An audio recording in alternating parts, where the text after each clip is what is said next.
Welcome to Mesa Now. I'm Chris Brady. And I'm Lily King Cisneros. Lily, what do you imagine you'll be doing 30 years from now? Hopefully in 30 years I'm retired, sitting on a beachfront property overlooking the ocean. So you're going to leave the city and go work someplace where you can actually make money? Yes. Is that what you're saying? Well, on today's episode, we're going to be talking on Mesa Now. We're going to be talking about what the city's going to look like 30 years from now. So we're going to talk about parks. We're going to talk about transportation, transit, and then we're going to have the mayor of Mesa, Mayor Scott Smith, join us as part of the show. That's great. And you know, I was actually able to take a look at how technology is helping us gather opinions about Mesa. Very good. So stay right there because Mesa Now starts right now.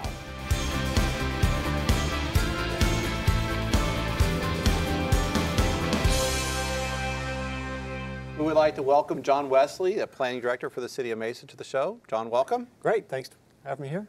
All right, John, every 10 years, you show up with this grand scheme of coming up with a general plan. Most important document in the city. Most important document in the city, you know, every decade. So tell us a bit about what it is. And I understand we have to do it we do it every 10 years. That's correct. But the perspective, what we're looking out to, is really a 30-year vision. Is that correct? That's correct. Right. We want to look out far enough in the future to kind of challenge ourselves for where we want to go. As you know, change takes time in a city. So you want to look out far enough to really see where you want to go so that as we're making then those daily decisions, we can kind of direct towards that ultimate vision of where we want to be. And it's the state statutes give us a basic direction for what goes into a general plan, but we're looking at a variety of things. Land use is often what people look at the most, but it also brings in all the elements of the city, the transportation and the utilities, some of the public services such as police and fire, libraries, and those types of things. Try to look at them in a comprehensive, holistic way and piece them together and see how they work together and what we want to have in the city, again, in that long-range future, and then put together some goals and policies that can lead us through a 10-year period of working towards those things. Now, we're going to try to get away from referring to it as the general plan, because that probably doesn't mean a lot to people. I like what you've chosen. When people hear, what will remind them about the general plan? Tell us a little bit about the brand, the program as it sits today. What do we refer to? Yeah, great. This is our city, and the city is important to all of us. And so what we're trying to have people do is think about this as their community, what they want their community to be. Right. So we've branded it. This is my Mesa. So this is my Mesa. That's what when they hear that, this is my Mesa. That's what they're looking for. That's what we're talking about. And we're talking about the general plan, the transportation plan, and the transit plan kind of all at once under that umbrella. But yeah, we want people to think about their community, what they want their community to be. This is my Mesa. Now, John, we know you love planning. I do. Why should anybody else care? Why does a person doesn't, even plan their day's agenda, or why should they be concerned about this is my Mesa? Why should anybody who lives in the city of Mesa be interested in this initiative that you've got going on? Yeah, that's a good question, and sometimes it does get lost a little bit. But a lot of people, when developments are happening, will wonder, well, why is that happening there? Right. And all of a sudden they get interested in it, and we tell them that's nice, right. But you should have been involved earlier when we were working on the general plan and give us an idea of what you think is appropriate and know what's there, because that guides us. Once we have that plan and that policy is set, it kind of makes it more likely for those things to happen. But then there's also some of the other things in terms of what type of public improvements are going where. And the plan gets into some of those formulas for who's paying for what in terms of the different infrastructure improvements and who has that responsibility between the city or a developer. And so that affects people's pocketbooks in some regard that way. But then the other thing too are those public service amenities, the parks and the libraries and where you want those and what kind of those things you want to have in your community for your recreation needs and the quality of life of your community. Those come first of all from the general plan. Okay, so give us this kind of a thumbnail outline. We're talking about it today. When does this process end? And give us maybe some highlights in between. Sure. We have just started the process recently. The general plan updates require approval of the voters. And so this will need to be on a general city election. And the next one, we just finished one yesterday, so the next one is 2 years from now in November 2014. So that's our goal, is to have this document ready for the voters to take action on in November 2014. So stepping back from there, council has to give it their approval, which we're looking for in June, July, before they go on the break in 2014. So between now and then, we are going out to the public, getting their input and their ideas about where they want to see their community going in their Mesa. and collecting those things now through May of next year. And then during the summer of 2013, staff will be putting together the first draft of the document.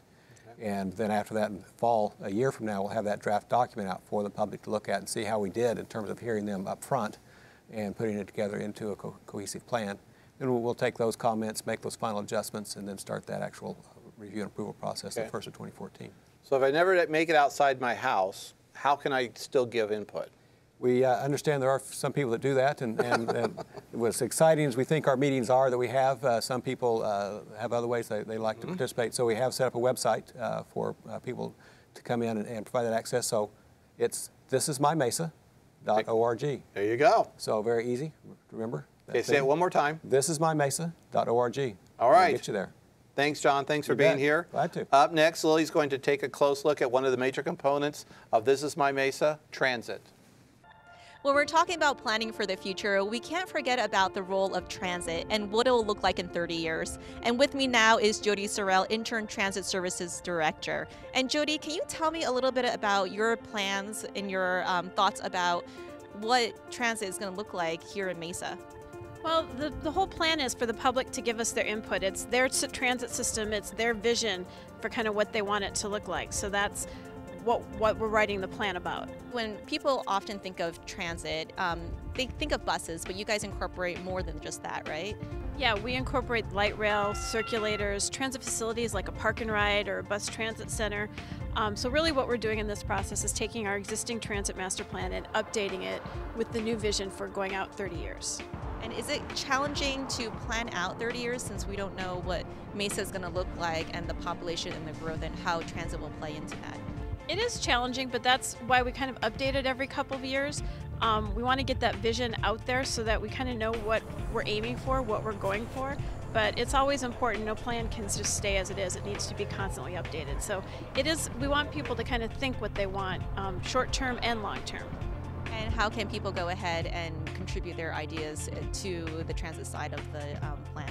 Well, the important thing is to go, we have a website, thisismymesa.org, and within that website you'll see there's a link to the Transit Master Plan element. And you can go and send me your comments, you can go on to iMesa and put your comments and have other community members give their input on it. The public involvement, the public input and participation will be really important in developing a comprehensive plan that we all can appreciate. Because essentially it is serving the public, right? Absolutely, it's their plan. Thank you, Jody. With me now is Dan Clevenger, Transportation Director, and Ron Barnes, who sits on our Transportation Advisory Board. Welcome, gentlemen. Glad to have you both here on the program. Thank you. Dan, let's start with you. So today we've been talking about the Mesa General Plan and updating the Mesa General Plan and how that's done every 10 years. And we talked about some of the significant elements that are part of the General Plan. And of course, transportation plays a major role. And transportation is a big element in a lot of different ways. So talk about, as you understand the General Plan, where do you see the role of transportation? Okay. Well, the transportation plan, of course, is 10 years old as well. When we talk about the general plan, we're essentially talking about land use and how it's going to be developed. And you can't very well develop the land without having a supporting transportation system. Similarly, we can't predict what kind of traffic volumes and what kind of capacity needs we would have without considering the land element. So that's why it's a perfect time for us to be doing these in concert, and we'll get our very best plan. So transportation is just one element of the general plan. Good. So Ron, you sit on the Transportation Advisory Board. As you've kind of had a chance to get involved with planning and seeing the planning that goes on for transportation, of course, it takes a lot of lead time for some transportation projects because they can be very capital intensive. But just where you sit, kind of what are your perspectives looking forward? Where do you think some areas you anticipate they'll be important to include in the general plan as far as transportation is concerned? Well, from our committee perspective, focusing and continuing to focus on the whole idea of complete streets, transit-oriented development, safe path to schools, looking at, and we just completed our draft bike plan, looking at really integrating all modes of travel into our transportation activities. We spent a lot of time focusing on trip reduction, traffic calming, and ensuring safety for all movement, pedestrians, vehicles. But more importantly, as a part of this plan, we see continuing to focus on how mobility is going to play a greater role into this community and making it the progressive economic community that we want it to be. Good. And Ron, you said something I think is very important. I think in the past, a lot of transportation planning was very much focused around vehicles or Yes. cars. And it seems to me that, not that there weren't other options, but it seems that in the world of transportation planning, we now discuss more multimodal opportunities and recognizing, while cars are not going to go away, those on the roads, but there's a lot of other planning. So Dan, talk a little bit about maybe some other, and Ron mentioned, bikes, and what are some, and when we talk about transportation, kind of maybe he'll give us a highlight of the different modes of transportation that might be included. Yeah, Ron hit it. We talk about the concept of complete streets. Okay. And all that is marrying up and making sure you have links between all the different modes. So you have the vehicles on the street, you have pedestrians, you have bicyclists, and you have transit as well. They need to match up and make sure they're seamless in between. So it's all about providing choices and alternatives. Okay. And so we have little things such as shade, which we probably haven't done a great job on. That's come up pretty recently. You've heard some of the discussion at council. Right. When you want to encourage the pedestrian element, that's a big factor. If you're going to want people to walk in the desert, we need to do a better job with shade, and that's an element that you might see in a transportation plan today that you didn't 10 years ago. Right, right. That's good. Ron, one, we really value and appreciate, the input that we get from our citizens and the community members. But this is a big plan that affects, almost everybody in the city. How important is it, do you believe? I mean, you sit on a board and you participate. How important do you see the role of the community being involved in these community planning processes? Well, first from just the ongoing committee, it's very important to get our citizenry involved in what is taking place and the planning and the policies that are being established. But when we're talking about our general plan update, this is absolutely critical and imperative that everyone get involved, because this is where we're setting the direction, setting the policy, and looking at how our community is going to grow.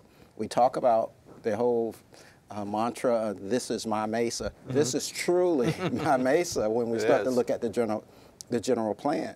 And so getting everyone involved, I was saying last night I went on and downloaded the app of This Is My Mesa. Okay. So that when I'm traveling, whether it's in Europe or wherever, I'm going to be taking pictures, sending back best practices. Yeah, we love stealing other ideas. That's right, looking at policies and all.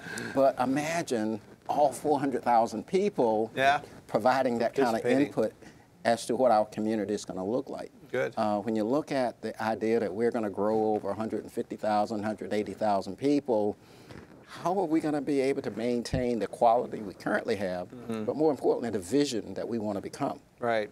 And that's going to take all the input from the people in this community, because we're fortunate. We bring a lot of people in from outside. They are bringing new ideas and suggestions, and so it's no longer the old Mesa. The opportunity to create the Mesa we want it to be. So excellent. Very excited about being involved. Dan, talk to us about any opportunities that the community can expect, how they can participate in giving input onto the community plan. Sure. I mean, Ron mentioned My Mesa. Are there other opportunities you expect? Absolutely. I mean, it starts with the Citizens Plan Advisory Committee that Mr. Barnes sits on.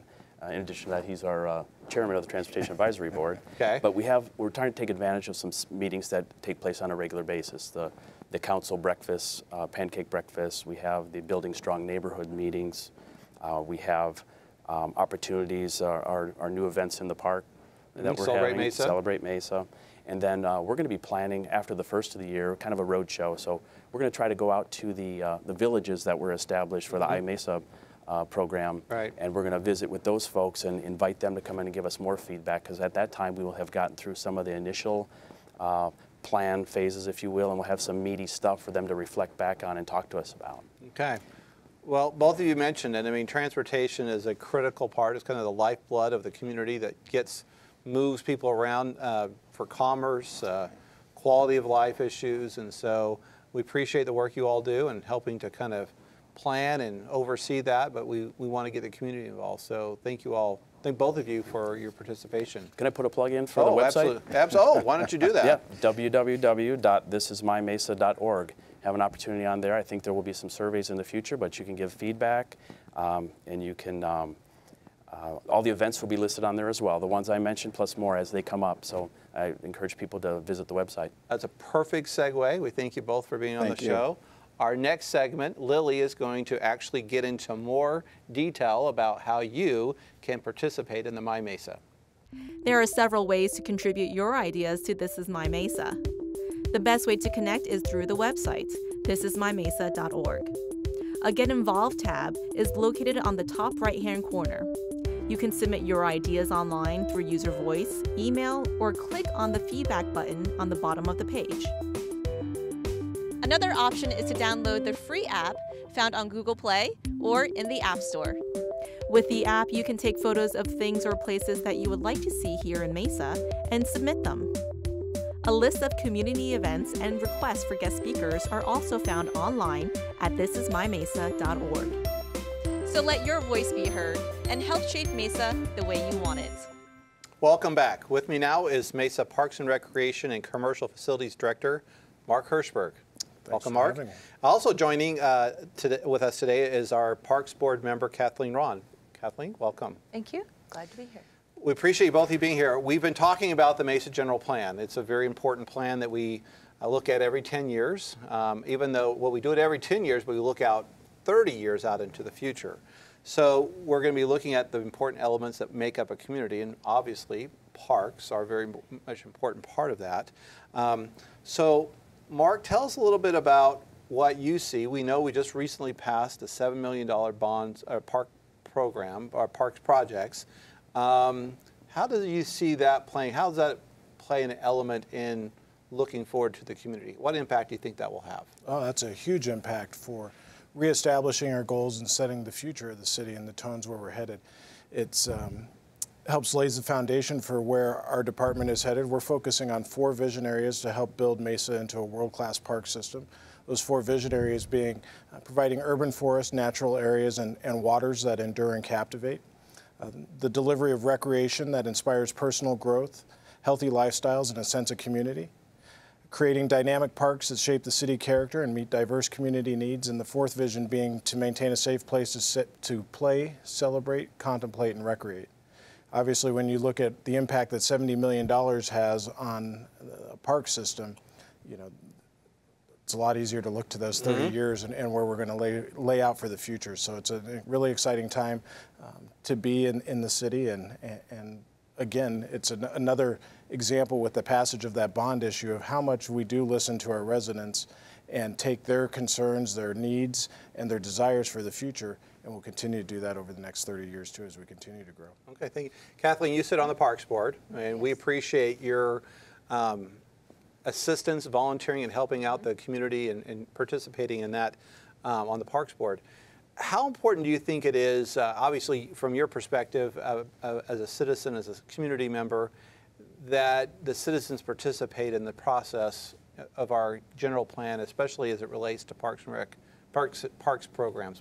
Give us some perspective of where you think what they can do, how the public can actually help us, and what advantage we have when they participate.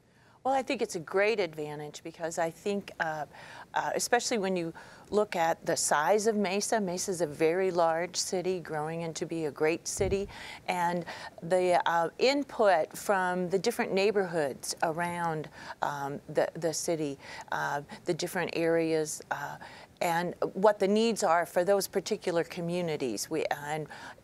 As we were putting together this plan, we had some open meetings where we gathered information from citizens, and some citizens wanted facilities for recreational opportunities for youth, and other citizens wanted to make sure that the skies remained dark so we could see the skies. And it's just really important that listening to what the needs of the communities, because every community wants to continue to grow and be a place of great quality where children and families have opportunities for recreation. Hey, Kathleen, you said something I think is very important, that sometimes when we talk about Mesa as a community, and certainly we have that label for the whole city, but within the community of Mesa, there are many distinct communities, and you referred to that a little bit.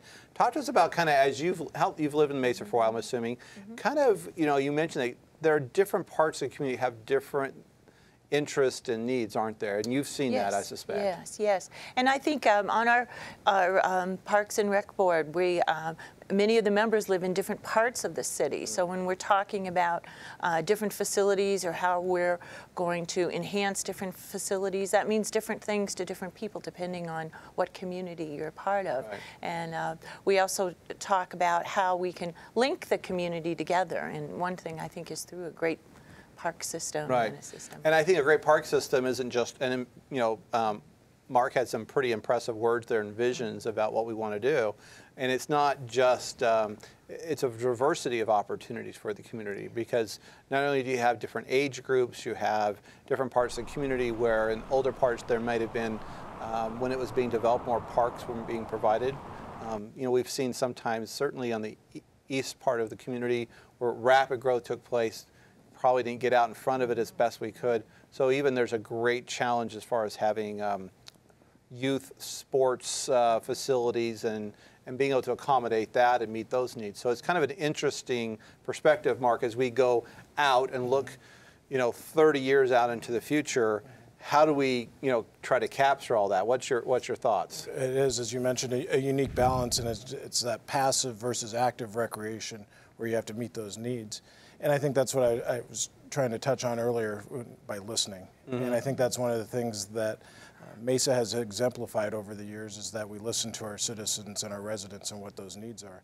Even through this bond proposal package, we were modifying plans as we were taking those out to the community and talking and hearing what the needs were in different areas of the city and those different villages or community parts of the neighborhood. And we were adjusting those plans based on those needs. These aren't our plans, these aren't our ideas. We want them to be things that the community and the citizens and residents and visitors will use on a regular basis. So it's important that we're hearing them, not just listening, but hearing, and making those changes and addressing those needs accordingly. Excellent, thank you. Well, we want to thank you both for the huge effort you put in identifying the projects that came into the $70 million bond program. And obviously, it hit the point because so many, citizens went to the ballot and voted for it and supported it. Now we've got to deliver on the project. So I guess that's our next big challenge. And while we're doing that, we're kind of planning, if you would, for the next round, because, Marc, we think we can get these projects done in what? How long do you think it'll take us to get most of these projects done? Probably a 4-year construction span on these ones. So, yeah, they'll be there forever, but we know, $70 million is a big number, yet we know there's a lot. Kathleen, I'm assuming there was a lot of other needs out there. Is that correct? Yes, and when both the staff and the Parks Committee the advisory board were bringing this together, there were lots of things that had to be eliminated. There are lots of needs out there, but there's some tough choices. So there will continue to be needs, especially when you're looking at 30 years. Yes, absolutely. All right. I want to thank you both for being here on the show today. Thank you for all you do. We appreciate it.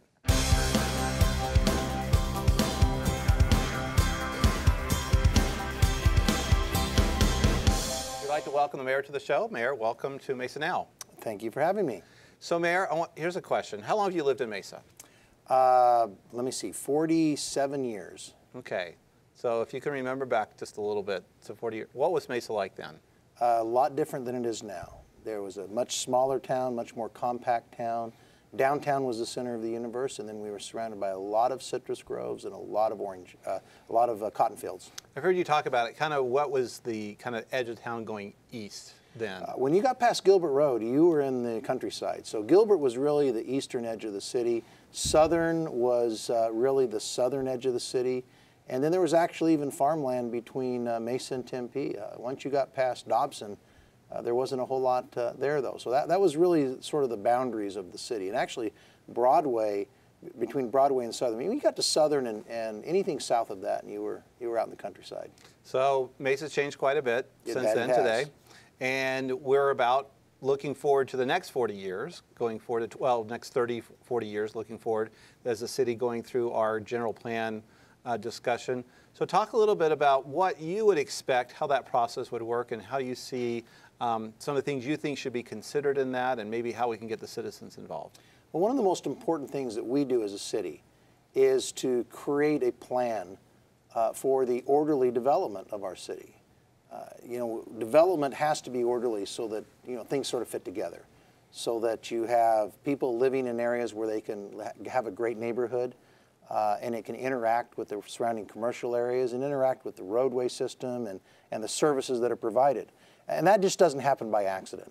And so the city engages in some very, very significant both long-term planning and short-term planning.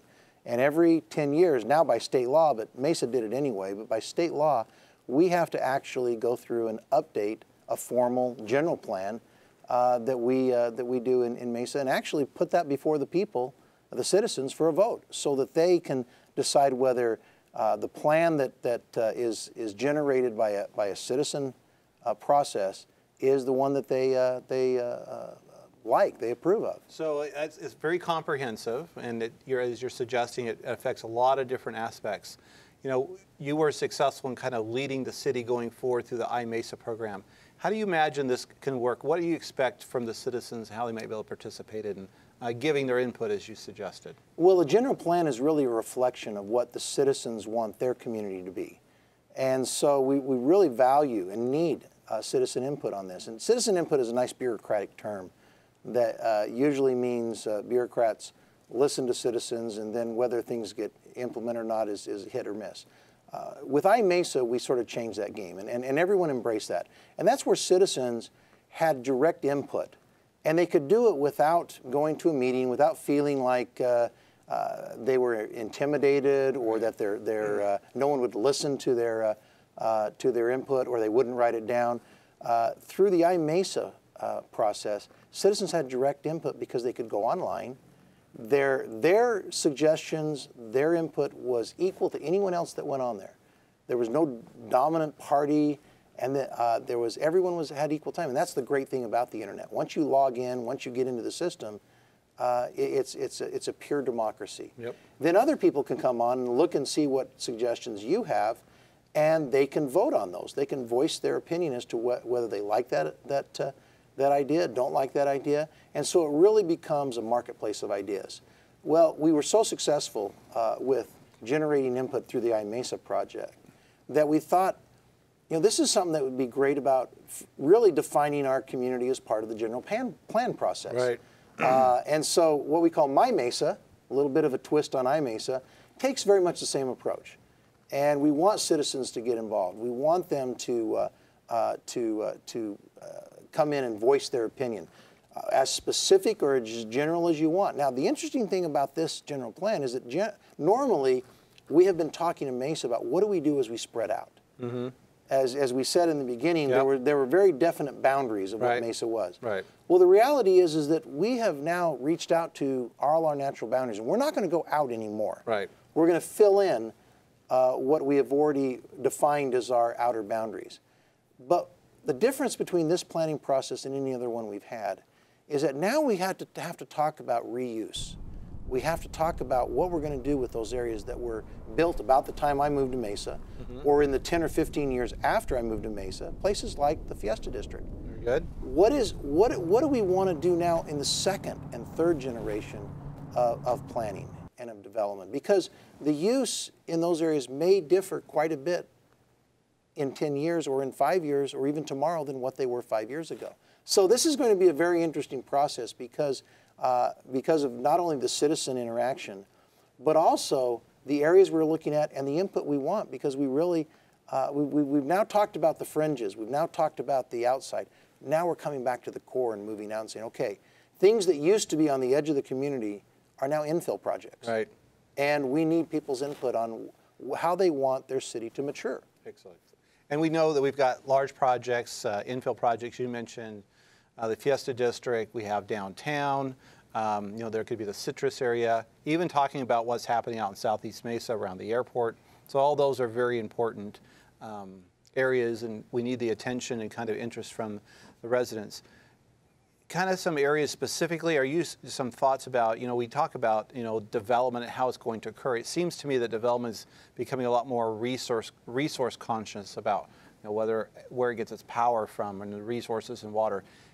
Kind of what do you think maybe the trends might be as far as the future that you can see from right now? What development might be, the kinds of development, what it would look like? Well, there's no doubt that as Mesa was growing rapidly and as Arizona was growing rapidly, we got really hooked on growth. Mm-hmm. And we undertook growth in many ways without fully considering how we could handle that growth, first of all, and whether we had the resources to sustain that growth long term. We now know that we've gone through a rapid expansion and we've gone through a recession, that fast growth has real costs, and those real costs place a burden on a community. We also know that our resources, and this should not come as a shocker to those of us who live in the desert, our resources are limited. And as we grow, we need to be much more conscious about the availability of resources and how we're using them. I think what you'll see is as we move from a more suburban, pure suburban type of environment to, whether we like it or not, we are an urbanized community. Arizona is the most urbanized state in the union. That's amazing. I heard that, but you said that before, and it's well, over 85% of the people in Arizona live in an urban area. Okay. And that's much greater than even big areas. New Jersey, for example, is less urbanized than Arizona is. So that's just, yeah. And so we have to come to grips with the fact that we live in cities. We live in an urban area. That creates certain types of constraints on our resources. Our streets get old. Our plumbing systems get old. Our pipes. And so as we grow out and utilize our resources and invest in expansion, we also have to realize that we're going to have to come back, and we are starting to have to do that now with systems that are 4 and 5 decades old, and refurbish those systems, repair those systems. Now, the reality is that building on existing sites, infill, repurposing, is actually much less expensive than expansion. Sure. And so that's where we are now. That's very different than a place that Mesa's been in a long time.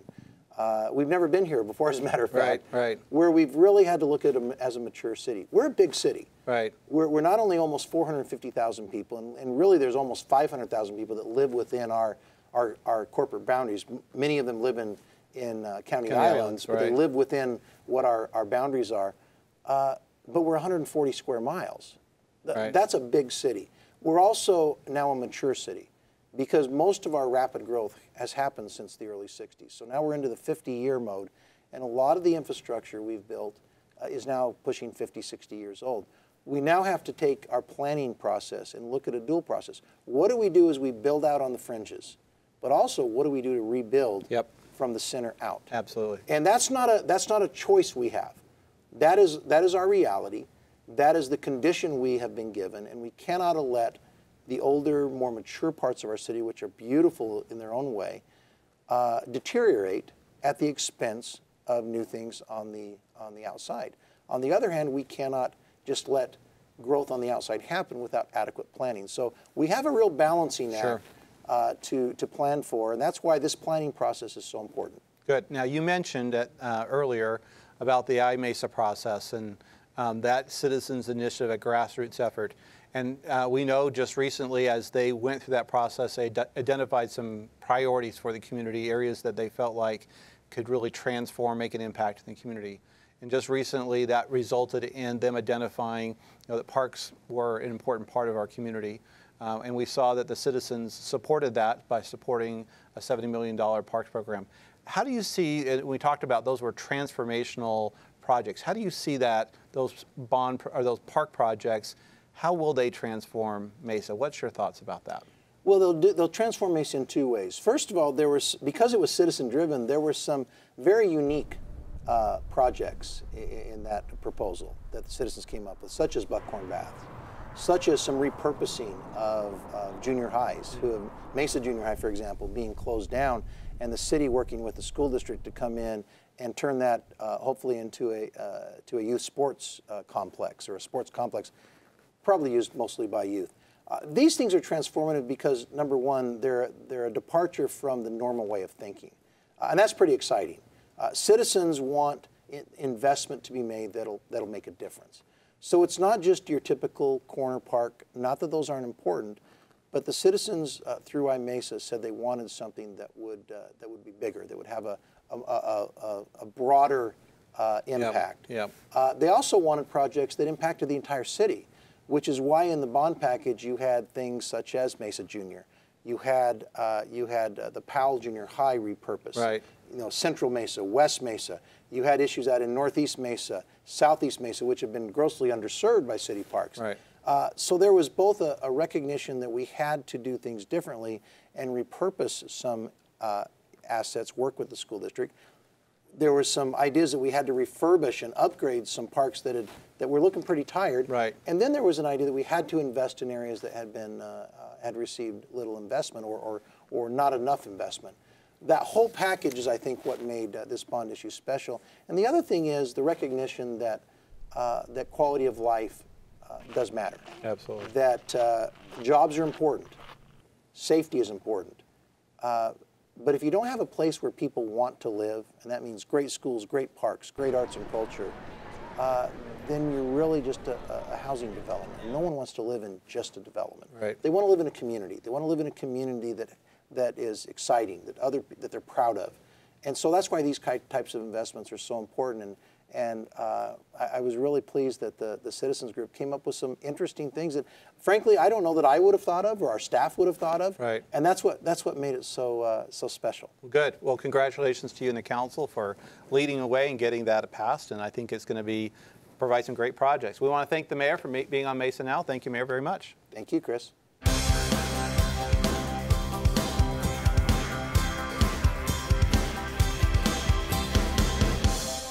So Chris, the holiday season is approaching us, and I know everybody's going to be out there shopping like a frenzy, but it's important also to remind our residents that those dollars come back to us, right? Well, if they shop in Mesa, those dollars come back. And it's important as individuals, as citizens, make decisions about where they're going to make their purchases, they consider doing those in their local retail areas in Mesa, because just like many other cities in the state of Arizona, Mesa relies heavily upon sales tax revenue. And those sales tax revenues help pay for police and fire services, libraries, parks and recreation, which we all enjoy, but that's how we pay for them. So as you're making your decisions for Black Friday and Christmas and year-round, really consider that if you will make that choice in Mesa, those dollars come right back to help provide for great services here in the city. And that's the way that our city works, because there is no property tax. Well, we have a property tax, but it only pays for fire stations and roads. It doesn't help pay for the salaries of police officers and firemen.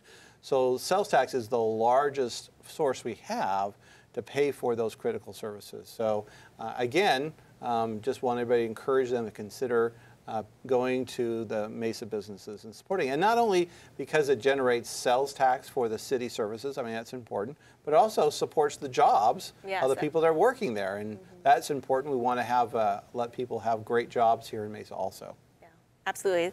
Well, we had a really packed show today, didn't we? We did, and we want to thank all our guests for coming on the show today. And just a reminder that you can go ahead and still contribute to the general plan updates, ideas, and suggestions. Just go online to thisismymesa.org. Thanks for watching, and we'll see you next time on Mesa Now.